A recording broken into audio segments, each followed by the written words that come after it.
Well, we open today with the news of a massacre which took place last night in Majd al-Sham's northern Israel. 12 Druze children and teens were murdered in a Hezbollah rocket attack which struck a soccer field, injuring dozens more. The scenes of the attack, many of which are far too graphic to be broadcast, are absolutely devastating. So why is it that the gruesome images of slain Israeli children is not enough for the international community to take a firm stand against the perpetrators of this heinous crime? In the immediate aftermath, almost no media reported the attack, the polar opposite of what we see in Gaza, and those who did, like the BBC, focused on Israeli occupation of the Golan Heights, not the victims. In fact, you might not even know that the 12 victims were children playing soccer by reading the New York Times. In the UN, they urged Israel to exercise restraint in response, as did many states. Comically, the Islamic Republic of Iran warned Israel to respect Lebanon's sovereignty. Yes, the terrorist state acting as a colonialist warmonger throughout the Middle East, occupying Lebanon, Iraq, Syria, Gaza, and Yemen, who funds and directs Hezbollah, who created the very rocket that killed these 12 innocent children, is lecturing Israel about sovereignty? We will not be lectured to about sovereignty by the terrorist dictatorship in Iran, nor will we allow our citizens, Arab or Jewish, to be savagely murdered by the Islamic Republic and their proxy groups. Israel must do whatever necessary to restore security for all our residents, regardless of the theatrics of the UN. For the international community, our lives are a game of political chess with ceremonial condemnation of Israel and urging restraint. But for us, it's the lives of our children. There must be a high price to pay for the blood of Israelis, because the only language the Islamic Republic of Iran and its proxies understand is power. Israel didn't start this war, but no one has the right to complain when we finish it. Well, the strike on Majd al-Shams, in which 12 were killed, is in fact the deadliest Hezbollah strike into Israel since the start of hostilities in October. Israel is at this hour considering what is to be expected to be a deep retaliation deep into Lebanon and what could be the start of a full-blown war in the north. More from ILTV's Steve Leibowitz. It was a Hezbollah massacre in the Golan Heights. 12 people were killed, mostly children and teens, and dozens more were wounded when a Hezbollah rocket fired from Lebanon hit a soccer field in the northern Druze town of Majd al-Shams in the Golan Heights. It was the single deadliest Hezbollah attack on northern Israel since cross-border fighting there began in October. Residents and first responders described scenes of bloody carnage on the pitch. Though a warning siren had sounded, it was too short of an alert for the victims, who were unable to flee in time. All 12 fatalities were aged between 10 and 20. Dozens of wounded remain in hospital, including some with life-threatening injuries. Defense Minister Gallant told the mayor of Majd al-Shams that Hezbollah will pay a very heavy price. מבקש שתמסרו בשמי, בשם כל מערכת הביטחון למשפחות את ההזדהות שלנו באירוע הקשה מאוד הזה. זה טרגדיה נוראית. ילדים וילדות תמימים, שזה פשוט כואב הלב. ואנחנו, אמרתי לך, חיזבאללה אחראים לזה והם ישלמו מחיר. IDF Chief ILTV visited the site and said the army is ready to take action. זו רקטה של חיזבאללה. ומי שיורה רקטה כזו לתוך שטח בנוי רוצה להרוג אזרחים, רוצה להרוג ילדים. אנחנו מעלים מאוד את המוכנות שלנו לשלב הבא, ללחימה בצפון. אנחנו במקביל נלחמים בעזה. אנחנו יודעים לתקוף גם רחוק מאוד ממדינת ישראל. יהיו יותר אתגרים, אנחנו נעלה את המוכנות. כשידרש נפעל חזק. Prime Minister Netanyahu made clear that a response was coming. אני אכנס מיד את הקבינט הביטחוני עם הגעתי. אני יכול להגיד שמדינת ישראל לא תעבור על כך בשתיקה. לא נעבור על כך לסדר היום. IDF fighter jets struck Hezbollah targets across Lebanon overnight. The targets were in the Bekaa Valley, near Tyre, and in several other areas of South Lebanon. A full-scale military operation could potentially include bombing military targets and infrastructure in Beirut, the Lebanese capital, and a ground operation up to the Litani River in South Lebanon. Well, after the massacre in Majd al-Shams by Hezbollah, Israelis, Lebanese, and the entire world seem to be anticipating a major military response from Israel. While many countries have condemned Hezbollah's barbaric attack on children, the Islamic Republic of Iran, the sponsor of Hezbollah, warned Israel against military escalation with Lebanon. Now, here to discuss the next steps is Brigadier General in Reserves Amir Avivi, the founder of Habitonistim. Thank you so much for joining us today. Now, in the aftermath of this massacre, what can we expect to see in terms of a military response in Lebanon? Well, let me first express my condolences to the Jewish community of Majd al-Shams. Really a terrible, devastating attack with 12 children dead.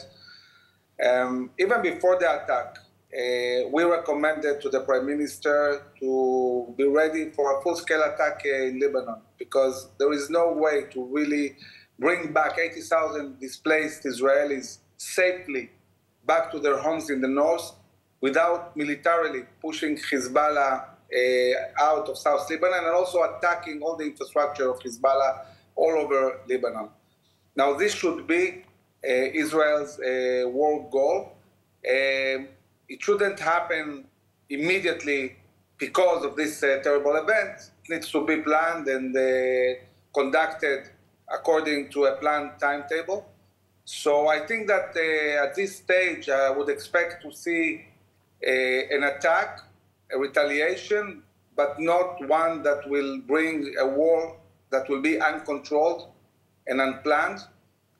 But having said that, we need to get ready and decide when are we going to war in the north. In the aftermath of this strike, after it became clear that 12 children were indeed killed, Hezbollah attempted to deny that it was their rocket. Why do you think we're seeing this sort of retraction from Hezbollah? Are they worried about Israel's response? Is it a PR ploy? I think that they are worried about the response of the Druze communities in Syria and in Lebanon.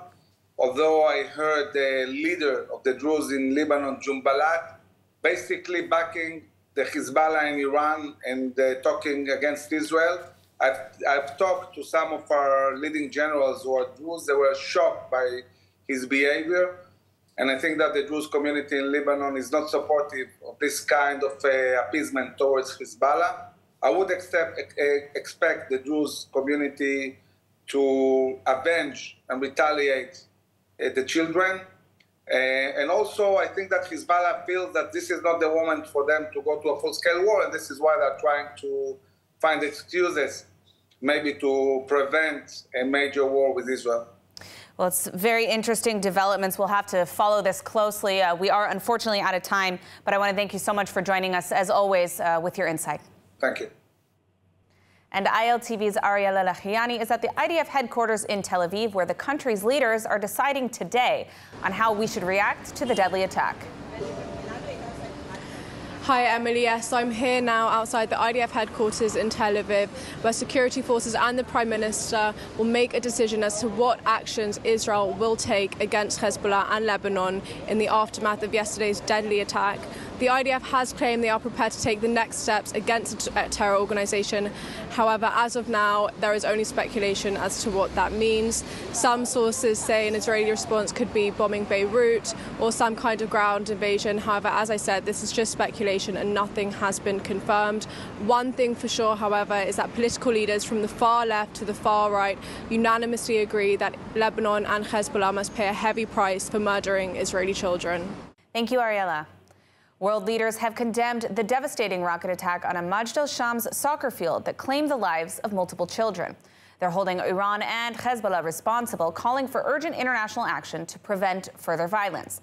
Let's go to ILTV correspondent Devo Klein for an in-depth report. Devo, can you tell us more about the reactions from world leaders? Yes, Emily, hi. It certainly feels as if the North is being forgotten. So to see these reactions from world leaders, albeit late reactions at 1 or 2 a.m. to an event that had been developing from around 6 p.m. Israel time, it is refreshing. It feels very needed to bring attention to a much-needed front in this war, a very valuable front in this war. So far, the escalations on the northern front have resulted in the deaths of 24 civilians and 18 IDF soldiers and reservists.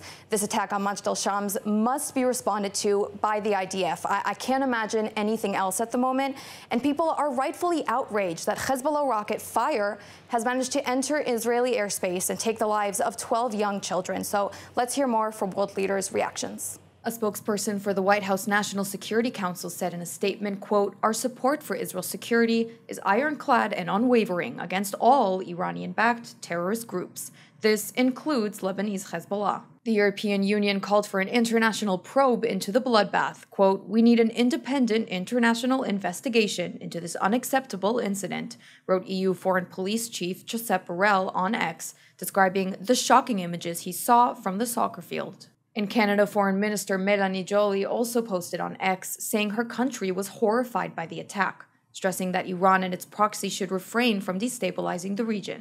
Similarly, Tarwen Islam, the UN Middle East peace envoy, called the attack abhorrent. He said it is the children who continue to bear the burden of the horrific violence plaguing the region. The attack came only one day after Prime Minister Benjamin Netanyahu met with former U.S. President Donald Trump in Florida. Upon hearing of the attack during a campaign event in Nashville, Trump condemned the attack and said, quote, "We cannot let it continue, and we wish them a lot of luck. It's a terrible, terrible thing." He also posted on his Truth Social account and told rally-goers at a separate event in Minnesota that, quote, "No parent should suffer the loss of a child to a terrorist." Social media influencer and well-known activist for Israel, Montana Tucker, posted this on X. "Imagine it being your own child at that soccer game. Imagine the horror, the heartbreak. This is the reality for too many families right now. Where is the world outrage on this? We all cannot turn a blind eye. We must speak out, demand action." In a world full of stories, whose voice will you trust? At ILTV, we deliver the truth from the heart of Israel and bring you the latest from Israel with integrity and passion. Join a community that believes in the strength and resilience of Israel. Your support means reliable, honest news direct from the source. Subscribe now. Be part of the story. Be part of Israel. As Israel mourns today, the Druze community in particular faces an incredibly painful day. The children who were killed in the Hezbollah strike were laid to rest earlier today after the Druze spiritual leader stated yesterday that this attack crossed all lines. Joining us to discuss the Druze community and what they expect to see in response is veteran journalist and Middle East expert Iman Safadi from the Druze community herself. Iman, thank you so much for joining us. Can you share with us a bit about what the Druze community is feeling today and what the reactions are that you've been hearing from your community? Hi, thank you for hosting me today. Unfortunately, we are in very, very bad day. We are shocked. All the Druze community very shocked about the situation happened on the Golan. It was unexpected. People there shocked. They blame Iran, blame Hezbollah. They're very angry about the terrorist group Hezbollah in Lebanon. And I don't have any other thing to say about this bad situation. It's the same thing that the Jews are like, it was in 7th of October. Since the 8th of October, Iran bombing us from Hezbollah from the north and also from the south. This is very, very bad situation. They just crossed the line very, very bad for everyone, for all of the Druze community around the Middle East, not just in Israel. People have to understand that the Druze community is very, very with deep relationship in all around the world, not just in Israel.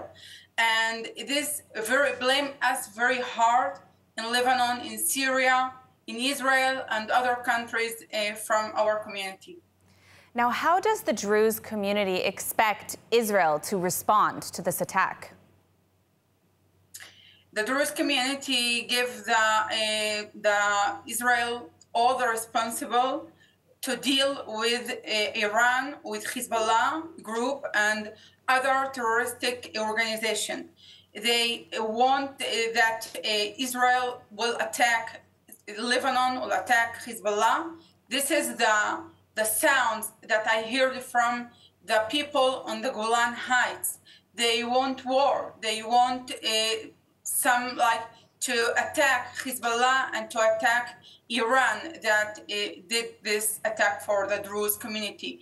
There is a lot of voices. Some voices want some peace, some voices want to stop this war because they also paid a very high price, not just in the Golan, also in all the Druze community in Israel. We lost a lot of soldiers from the Druze community since October 7, and there is a lot of voices also that want to stop the war.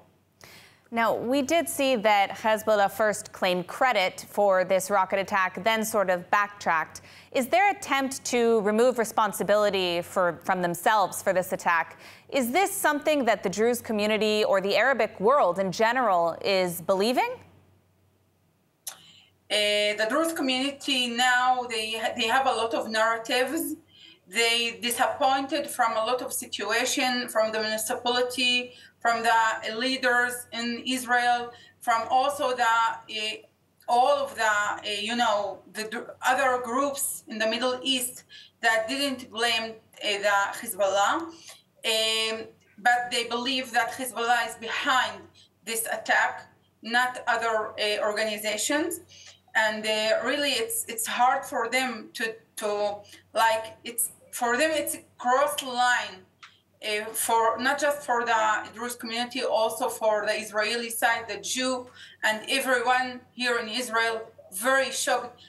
Personally, I have a lot of friends, a lot of Jew friends that just support me all the day. From last night, I've just received phone calls from all my brothers, my Jew brothers, support the Druze community, support me as a Druze and as a journalist, and it just, I don't have enough word to say thanks for everyone who support my community, who support my family, who support my, all of the civilians that they don't have any, they just want to play it in a safe place.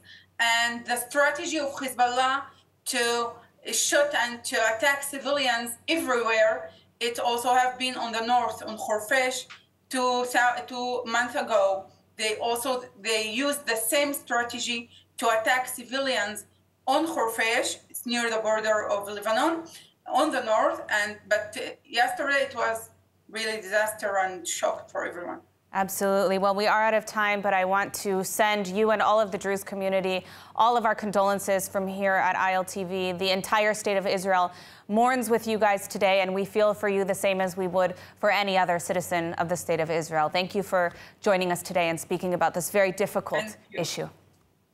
Thank you. Thank you. Day 296 of the war in Gaza, and the IDF issued fresh evacuation orders in Khan Yunis after intelligence indicated that Hamas was operating in the South Gaza humanitarian zone. Troops are engaging terrorists in South and Central Gaza. More from ILTV's Steve Leibowitz. After ordering some additional civilians to move to safer areas, the IDF is now carrying out forceful strikes against the terror group's operatives and infrastructure in the Khan Yunis area. In recent days, the reservists killed dozens of terror operatives, demolished hundreds of sites belonging to terror groups, and located tunnels that are currently being investigated. The IDF is also digging in along the central Gaza-Netzarim corridor. A reserve division is now on the road that bisects central Gaza. Control of the strategic Netzarim corridor allows the IDF to carry out raids in northern and central Gaza while maintaining control to the north. It also enables Israel to coordinate humanitarian aid delivered directly to northern Gaza.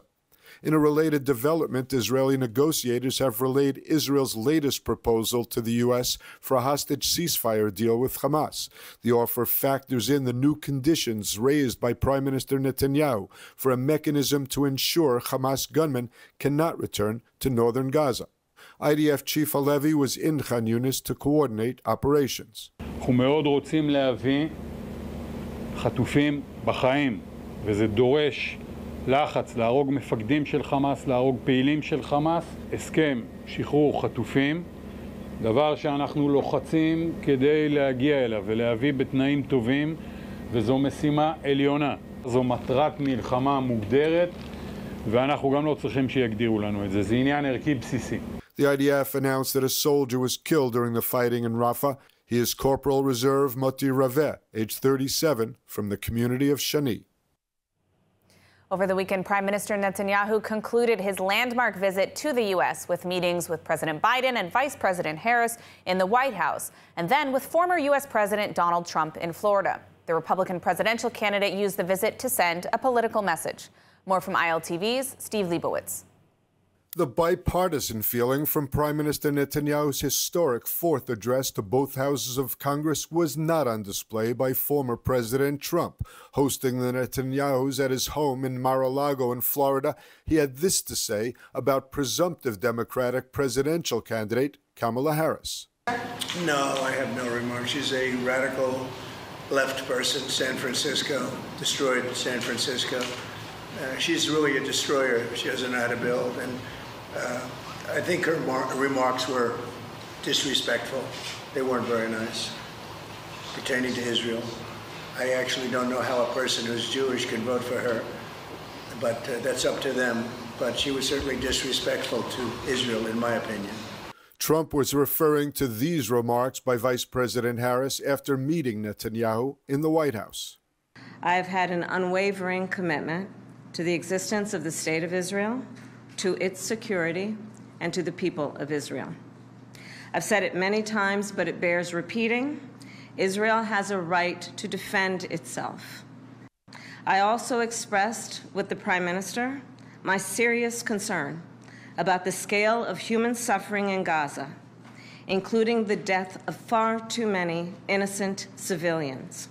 Earlier, Netanyahu met President Biden for their long-anticipated White House meeting with discussions focused on the war in Gaza. President, we've known each other for 40 years, and you've known every Israeli prime minister for 50 years, from Golda Meir. So from a proud Jewish Zionist to a proud Irish-American Zionist, I want to thank you for 50 years of public service and 50 years of support for the State of Israel. And I look forward to discussing with you today and working with you in the months ahead on the great issues before us. I look forward to it as well. By the way, that first meeting with Prime Minister Golda Meir, and she had an assistant sitting next to me, a guy named Rabin. That's how far back it goes. I was only 12 then. Anyway, thank you all for being here. The public comments were pleasant, but the private discussions reportedly included some tough love from the president. The 2024 Paris Olympics have officially begun, and after an incredible opening ceremony in the French capital, the Games have already kicked off. And so have the Israeli athletes. The Israeli Olympic soccer team played their second match against Paraguay after tying 1-1 with Mali on Wednesday. During the match, multiple Palestinian flags were waved, and even a banner reading Genocide Olympics was seen. The Israeli team lost the game 4-2 to Paraguay. Israeli swimmer Ron Polonsky set a new Israeli record of 1 minute in the men's 100-meter breaststroke, despite the fact that he didn't qualify for the finals. His sister Leah Polonsky will compete tomorrow in the women's 200-meter freestyle heats. The returning favorite in the men's floor exercise and artistic gymnastics had a shaky qualifying round. Israeli-Ukrainian gymnast Artem Dolgopyat, who won a gold medal for Israel at the Tokyo Olympics, just made it through to qualify for the finals, placing 7th out of 8th. Israel's other participants in other categories, such as judo, archery, fencing, and various water category sports, are yet to advance to any final rounds. But we back our athletes and wish them much luck. Let's take a look at the weather forecast. Partly cloudy skies are expected tonight around the country, with temperatures reaching lows of around 24 degrees Celsius or 75 degrees Fahrenheit. Then tomorrow, sunny skies and warm temperatures are expected, as we should be seeing highs of around 34 degrees Celsius or 94 degrees Fahrenheit. That's a wrap for today's news. For the latest updates from Israel on all your devices, be sure to check out our ILTV channel, subscribe to our newsletter, and explore our website, iltv.tv. Stay informed with the latest news straight from the heart of Israel. I'm Emily Schrader. Be well, and thank you for watching.